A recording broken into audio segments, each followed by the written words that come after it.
At this time, I'd like to yield 2 minutes to the gentleman from the Rules Committee from Brigham City, Utah, Mr. Bishop. The gentleman is recognized for 2 minutes.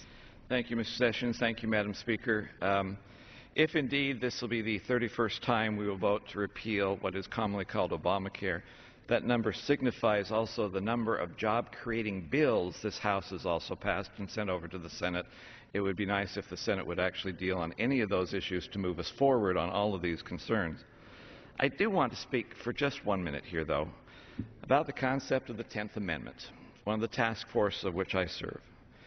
You know, everything that we are talking about, there's nothing wrong with helping people provide for themselves. The issue always is, where should that decision be made? There's nothing wrong about that at all, but where did it be made? The brilliance of our founding fathers with federalism was simply the idea of choices should be made by people in the areas in which they can affect themselves. Massachusetts appears to have a health care system they impose upon themselves. They like it. That's fine. It won't work in the state of Utah because we are different. We have far more kids than Massachusetts does. We have a higher percentage of small business. Our solution is not their solution. And the brilliance of federalism is that the people who live in the states and the leaders of the states, they care as much as we do.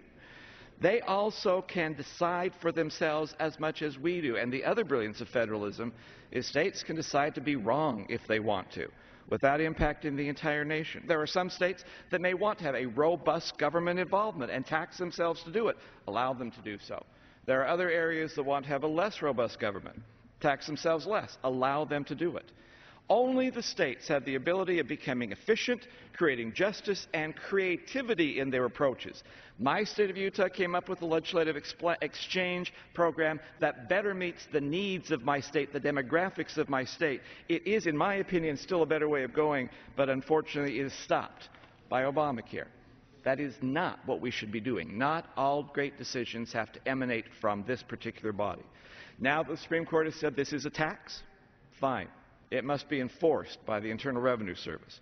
And we need to realize that there will be 12,000 to 17,000 new employees of the Revenue Service to enforce this provision. Will they be outsourced, as the IRS has done in the past, and does that prevent problems for it?